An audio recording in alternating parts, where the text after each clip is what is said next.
Yes, this morning I've been working on Liaozhai. You see, every day I work on that. I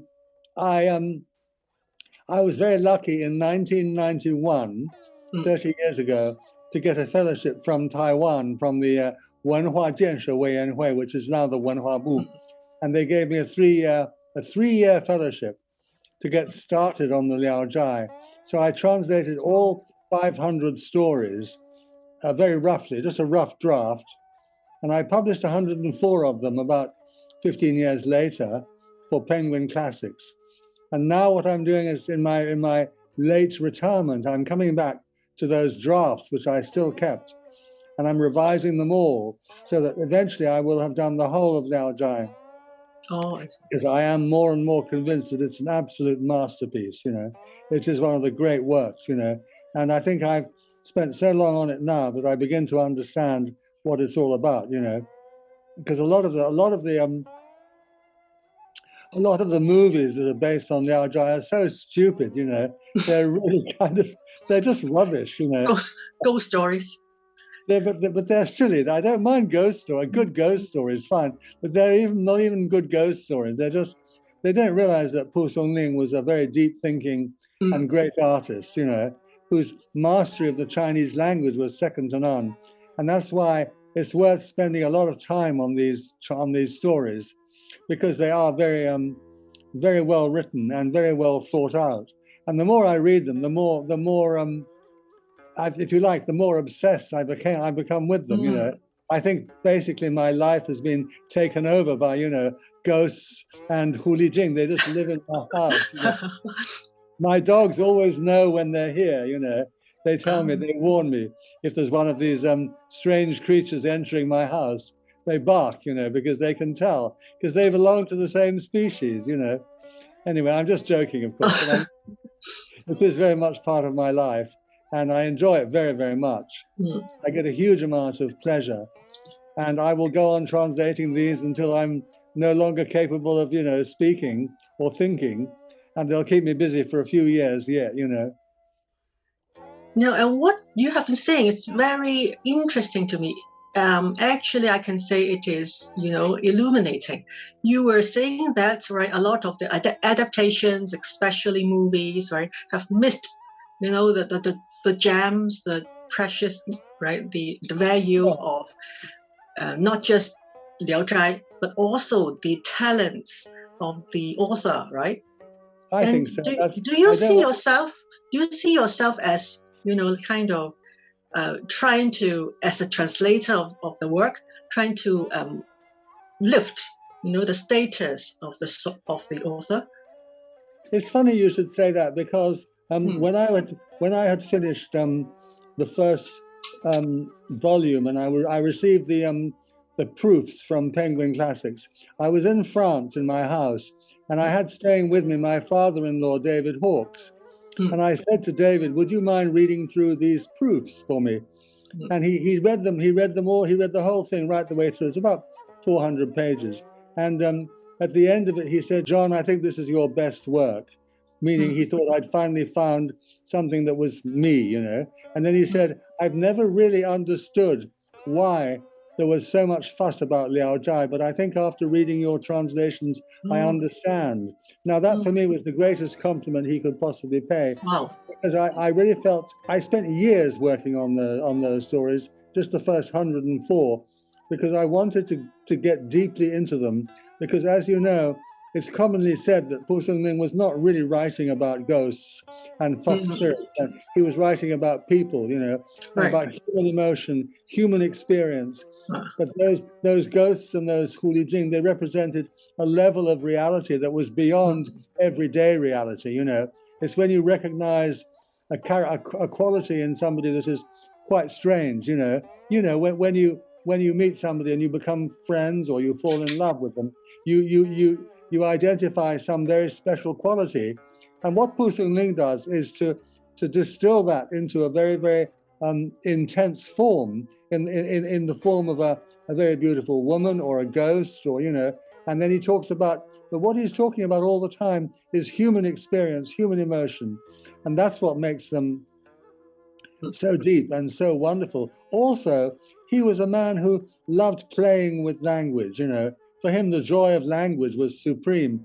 And he, as you know, he spent his life trying to pass the wretched exams. He always failed. But it meant he had to keep on reading and rereading the classics. So if you read Liaozhai Ji carefully, you'll find all these very funny references to the classics, which are actually making fun of the classics. He was actually getting his vengeance on the classics. And luckily we have all the wonderful commentators from the 19th century. They were the ones who really understood Liaozhai, and luckily we can refer to those commentaries because they always catch Pu Songling when he's being naughty, when he's making a mischievous remark or something. So I rely on those very heavily, but it means that I have to be willing to spend an infinite amount of time on these stories.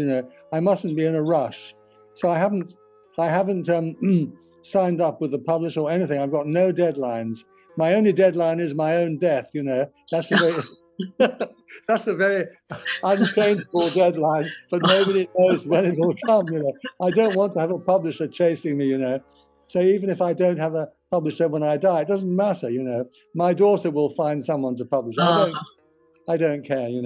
And my daughter will be my literary executor anyway. Right. So that will be your intellectual property, right? Yeah, that's right.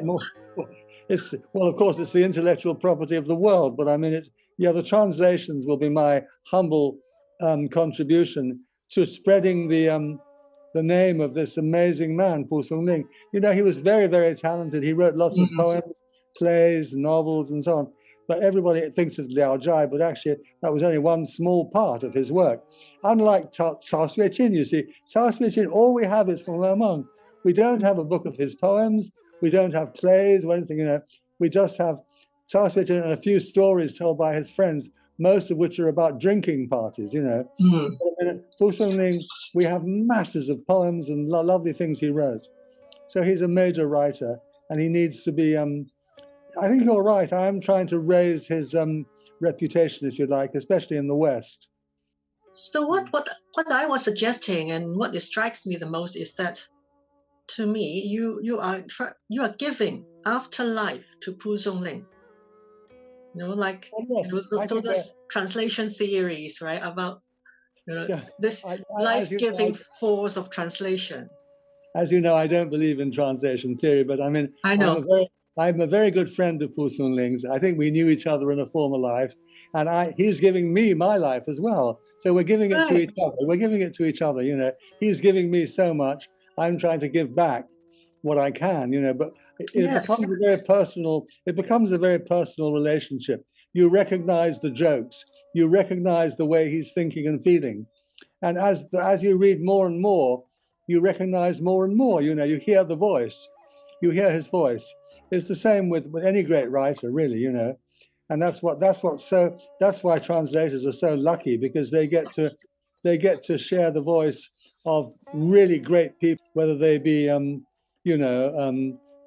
Xueqin or Pu Songling, or even the great poets, So I mean, I've always thought I've been very lucky, very, very fortunate to have stumbled into this field of translating Chinese literature, because through that I've got to meet amazing people, to become closely involved in different ways with a variety of extraordinarily interesting Chinese writers, and as their intimate servant, I regard a translator as like an intimate servant, like a valet. In the old days, a gentleman would have a personal valet who would lay out his clothes, in the morning, and make sure his toast was ready for breakfast and that kind of thing. I had a valet when I was at school. We had a very old-fashioned system. The senior boys had younger boys as valets, and they were like intimate servants. They were there to make your life comfortable and to show you respect. And I think a translator is like an intimate servant. You're there to show respect and love to your master, who is the writer. So Pu Songling became your inspiration, and your translation will become the inspiration of still generations to follow. Well, I think it will reach a new audience, put it that way, who haven't heard of him. I've had some wonderful feedback. Over the years, you get feedback to things, and on the whole, people are really surprised by Pu Songling.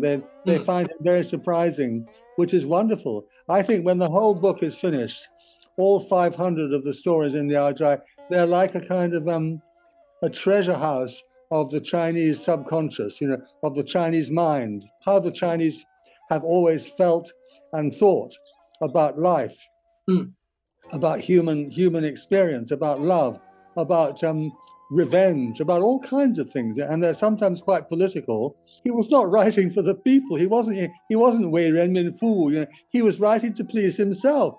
He was writing to please himself and his friends and his fellow Wenren, and he chose to write in a very, very difficult form of Wenyan. I mean, if you compare his stories with his contemporaries like Yuan Mei and Ji Xiaolan, his Chinese is 10 times more difficult, 10 times more difficult. And I think most modern Chinese have to read it with either lots and lots of notes, footnotes, to help them understand it, or they read it actually in a Baihua version, which I think is a terrible mistake. It loses everything in Baihua. It doesn't work in Baihua. It works in Wenyan, Do you think that kind of abstruse language is his intentional? I mean, his intention is to obscure his motives? I think his intention is to use the amazing medium of classical Chinese to its absolute fullest to describe a very, very ambiguous world.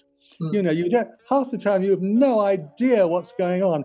Is this person a ghost? Is she a sing-song girl? Is she a Hulijing? What is she? What level of reality are we on? Is it a dream? Is this real life? Is this a previous incarnation? This is the key to Pu Songling. He plays with this all the time. And by writing in classical Chinese, you can create a very wonderfully ambiguous world where things are constantly shifting, If you write in Baihua Wan, or indeed if you write in English, you're much more obliged to specify what the hell's going on, English is not a very good ambiguous language. French is much better.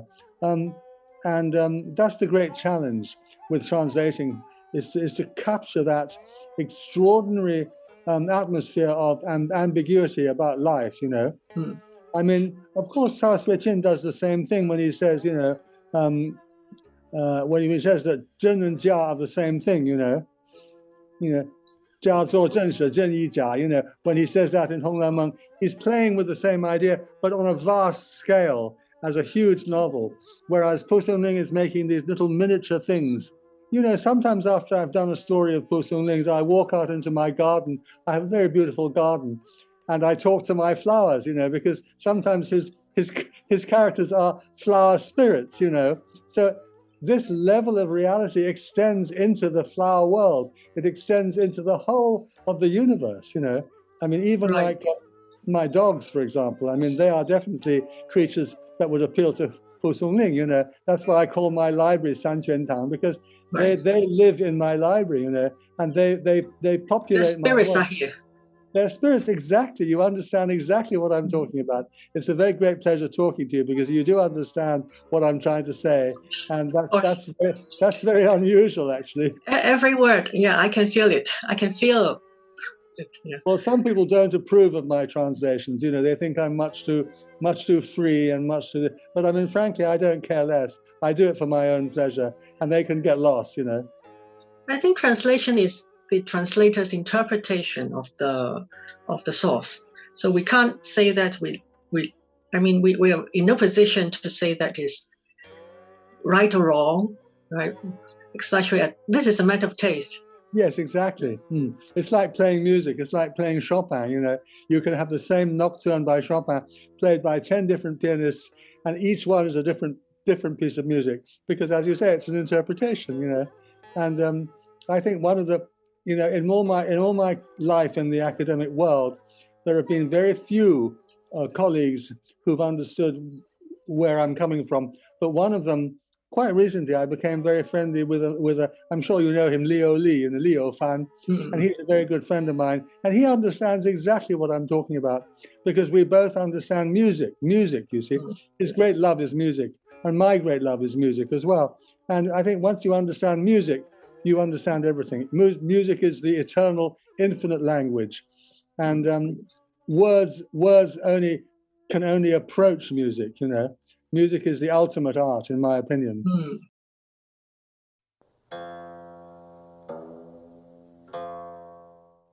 I think we could say it's both. It was complete chance. I went to Oxford University against my will. I wanted to study music. I'd been accepted into the Royal College of Music in London, but my father refused to support my decision. So I had to go to Oxford, and I spent 2 years, the first 2 years, just basically not really studying. I got involved in drama. I produced plays, things like that. At the end of 2 years, I felt I'm just wasting everyone's time. I better choose a subject that's really serious. And then I had to sit down and think, what is it that I really want to study? And I tried to make a logical decision. And I thought, what do you like most of all in the world? And I thought, well, I really like trees. You know, I belong to that hippie generation. We like to put our arms around trees, you know, and we love trees. So I think, why don't I study forestry? Because Oxford has a very famous school of forestry, which is the study of trees, basically. So I opened the book. In those days, there was no computers, right? You had to look in a book called the Oxford Book of Courses, whatever it was. So I looked up forestry, thinking that I was making a wonderfully logical decision, you see. The first page, it said that in order to study forestry, you had to have A-levels in botany, chemistry, and physics, which I had none of those, because I never did any science at school, none at all. I did Latin and Greek and French. Anyway, so I thought, oh God, I have to spend about 2 years doing A-levels, you know, and I can't afford it, and I'm not going to do it. So then I just thought, well, this is hopeless. I can't make a logical decision, obviously. So I just decided I would open my life to the forces of chance or destiny, whichever you like to call it. So I closed my eyes and I opened the book at random and I put my finger on it and it landed on Chinese studies. Really? Yeah, really. I mean, people think I'm making it up, but it was a simple fact. That's what happened. And the next morning, I went to the Chinese department at the Oriental Institute in Pusey Lane, and I just went to see one of the lecturers. He was terribly nice and friendly, and he said, "Oh well, yeah, we'd be delighted to have you. The trouble is that you've already wasted 2 years of your grant, so you'll have to do a 4-year course in 2 years." And I said, "Well, I don't mind. I'll try my best."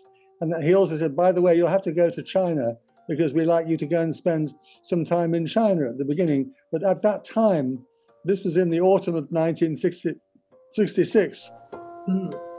Mao Zedong had just launched the Cultural Revolution. So I couldn't go to China. So I went to Hong Kong. I went to Hong Kong in the autumn of 1966. And that's where it started, really. And I ended up getting a job. I advertised in the South China Morning Post. I said, young Oxford student willing to act as a family tutor, teaching French, English, and music. I thought I would never get a reply. I got a reply immediately from this lovely family who lived in Ho Man Tin, at the very top of Ho Man Tin Shandao. And they interviewed me. They had 3 children. And they were very wealthy. He owned racehorses, and he also owned the racing newspaper. And they said, you can live in the penthouse, and you can teach our kids French, English, and music. We'll feed you and look after you. And I became part of their family. And it was a most miraculous event, which happened because of the Cultural Revolution, because I couldn't go to China. And quite early on, the old mother, she was a bit like Jiamu in Hong Lao Meng, you know. She was the matriarch, you know, lovely person. She would talk to me in Chinese because she didn't know any English. I virtually knew no Chinese either. Anyway, she said, and the daughters would help to translate. The mother said, if you really want to understand Chinese people, there's one book you have to read. And she wrote it down for me, Hong Lao Meng. I'd never heard of it in my life. I didn't know what it was. I could read Hong, I couldn't read Lo, and I couldn't read Meng, you know, because I was just a beginner. And when I went back to Oxford in about March or April, I went into the Chinese department and I said, I want to study Hong Lao Meng. It was on the list of possible topics. And they all said no. They said they wouldn't teach it. I said, what do you mean you won't teach it? It's on the list. Why can't you teach it? Well, it's one of those books that, it's a very dangerous book. We won't teach it. However, the professor is coming back from his sabbatical in a few months. That was Professor Hawkes. You can ask him, because he's a bit Hong Lao Meng crazy, So when he came back, I said, well, will you teach me Hong Lao Meng? And his eyes lit up and he said, of course I will. I'd love to. So I was the only student. I was one student with one teacher, and we read the first 10 chapters of Hong Lao Meng. And that, if you like, that is destiny. Because then I went on from that to become his collaborator, and he invited me to translate the whole Social Hui, the last 40 chapters. And everything I've ever learned about translation, I learned from him. He was the one. He was a very generous man, a very difficult man in lots of ways, but a very generous man with a big spirit, a big man. And he would, he was the one who very generously invited me to take over the last 40 chapters. And he taught me very patiently and over many years. I mean, over 20 years, really, he continued to try and help me and teach me what to do. And he communicated his approach, his spirit, which was at the same time very free and very, very meticulously detailed, very hardworking, very scholarly. And that's what started me off on the whole business of being a translator, That's when I started, as a result of that very nice old lady in Hong Kong saying I had to read Hong Lao Meng, And of course I was in love with her daughter. That was the other thing. That was making it even more complicated. Destiny. It was destiny, absolutely. A pure case of yin yuan, absolutely. Wen xue yin yuan, it's just, I believe in that very deeply. I believe in that. You can laugh at me if you like, but I'm afraid I believe in it, And there are certain books that come with their destiny. It's like attached to it by a piece of string, You can't separate it. Hong Lao Meng is one of those books. I love it very deeply. Even now I go back to Hong Lao Meng and I feel like I'm going home, I feel like I'm going back to my home territory because I know my way around that novel, And it makes me feel very, very happy to read that novel. And I think with our translation of The Story of the Stone, like we were saying with PU Songling, we've managed to bring that book to a new audience, It's now that The Story of the Stone is becoming a classic in the English-speaking world. And I'm very, very, very, very pleased and very proud of that, actually. It's been out now for about 40 years, and it still has regular sales, and people buy it, and they study it, and they read it. And I think it teaches a lot about Chinese people, Chinese culture.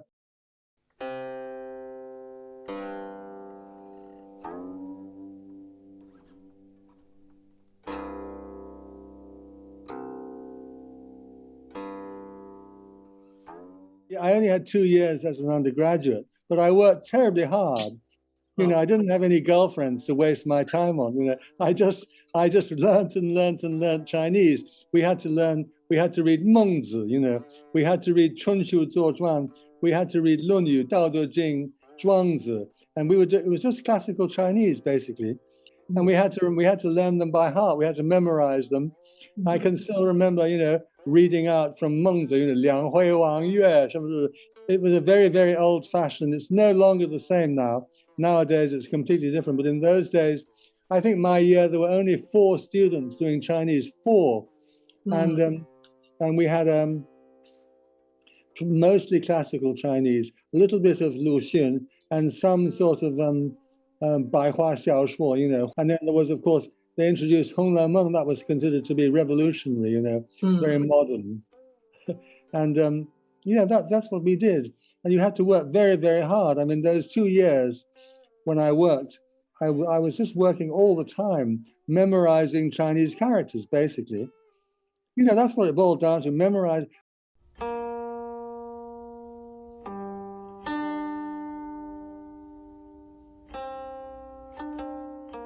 I think intuition is important. It's a feeling for what the right word is, but I can't get away from the need for hard work. I mean, I can't get away from the fact that you've got to be prepared to go on and on and on trying until the thing feels right. Let me give you an example. I mean, in way back when I was translating the whole Shui Hong Le Meng, there are two scenes where Zhao Baoyu is learning how to write Ba Gu Wen, you know, how to write those terrible 8-legged essays. And I struggled with how to do it, because you've got to use a special kind of language to convey to the English reader that writing a Ba Gu Wen was writing a strange kind of language, you know. And I tried doing it in a kind of old-fashioned English. I tried this. Nothing was working. I spent weeks, if not months. And then I had this idea, and this is where I think intuition comes in. I had this idea that really the closest parallel for a young upper-class boy is learning to write Latin. That's what I spent years doing at school. So I turned the whole thing into Latin. But I also realized that my readers wouldn't know any Latin, because nowadays nobody learns Latin. So the Latin meaning was also put into English. It took me months to do basically half a chapter. But at the end of it, I was absolutely convinced I'd found the solution. And my master, David Hawkes, he said I'd thought I'd found the right way of doing it. And I wrote an article about it once. Because I think that was hard work combined with a certain intuition. As a translator, you've got to be both willing to work incredibly hard. It's a very hard job. There's no shortcuts. Translation is a very, very hard profession. And it's extremely badly paid, very hard to make a living out of it. I had to teach all my life. I had to be a university academic, you know, which didn't suit me at all. But I had some fun with that. But I mean, unless you're very, very lucky, like Arthur Waley was, you can't live off your translations. I mean, I'm only now beginning to earn enough money from my translations, which I've done like over 40 years, to be of any use to me financially at all. For many years, I earned virtually nothing from translations. You just do them for love, you know. And love doesn't buy bread, you know. Love does not buy bread, you know. So right, yeah. That's why we've got so few really great, marvelous translators. I know. And David actually, you know, he actually gave up his job as a professor in order to translate Hong Le Meng, because he knew it would demand everything of him, you know. And every day of his life would be dedicated to that for about 10 years, you know. If you look at David Hawkes' notebooks on his translation of Hong Le Meng, he's always drawing little plans of where people are sitting, because he wants to be absolutely 100% accurate. Of course, the joke is that the original author was not always very accurate. I mean, South Asian often got people's names muddled up and their ages muddled up. And, you know, Jin Yong often does that as well. He's often getting muddled up with his own books. And sometimes the translator has to be more accurate than the writer, you know, because you feel you owe a duty to your author to correct his mistakes, you know. And David does that quite often with Sa Chin. And then we both did it with Jin Yong, you know. So teaching is a very human activity, and it's a way you can share your enthusiasms and your passions, you know, and that I find very, very fulfilling. I enjoy teaching. The only other thing I always say to translators is, don't forget to live, you know, don't forget to have a life. Don't just go to your desk and open the dictionary and translate, but have a life, you know.